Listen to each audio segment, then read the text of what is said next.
रात का सन्नाटा था। सड़क पर हल्की हल्की हवा चल रही थी। जब अनु ने अचानक बस से उतरने का फैसला किया, उसके चेहरे पर घबराहट साफ झलक रही थी। वह समझ ही नहीं पा रही थी कि उसे किस रास्ते जाना है। तभी कुछ लड़के उसकी तरफ बढ़े और उसे लिफ्ट देने का बहाना करने लगे। पर उनके चेहरे पर जो मुस्कान थी, उसमें कुछ गड़बड़ साफ नजर आ रही थी। अनु के दिल की धड़कनें तेज हो गई। वो डर के मारे उनके साथ चलने ही वाली थी कि तभी वहां आर्य आ धमका। आर्य की आंखों में गुस्सा और चेहरा तना हुआ था। उसने उन लड़कों को केवल एक ही हाथ से इतना सबक सिखाया कि वे डरकर भाग खड़े हुए। अनु की आंखों में चमक आ गई। उसे लगा जैसे किसी ने उसे मौत के मुंह से खींच लिया हो। उसी पल उसके दिल में यह बात और गहराई से उतर गई कि आर्य केवल उसका रक्षक ही नहीं, बल्कि वही इंसान है जिसे वह दिल से चाहने लगी है। लेकिन कहानी यहीं खत्म नहीं होती।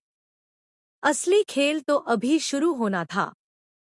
आधी रात का ठिकाना। आधी रात बीत चुकी थी। सड़कें वीरान थी। अनु और आर्य के पास ठहरने की कोई जगह नहीं थी। तभी आर्य को सड़क किनारे एक होटल दिखा। होटल की हालत देखकर अनु ने कदम पीछे खींच लिए।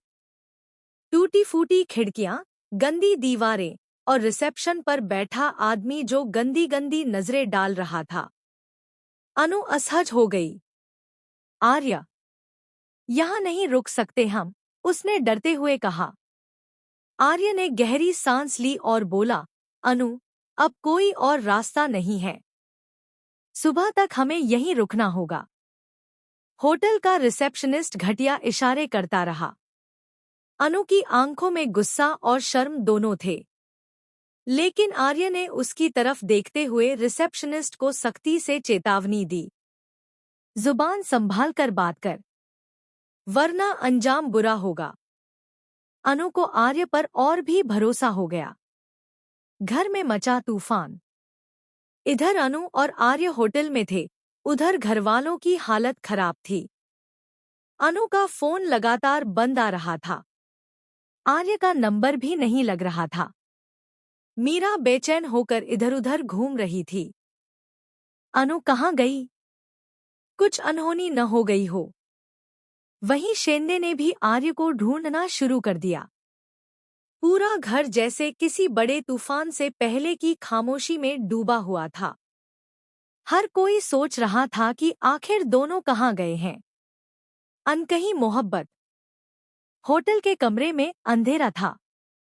बाहर हल्की बारिश की बूंदें खिड़की से टकरा रही थी। अनु नींद में थी, लेकिन आर्य बेचैन था।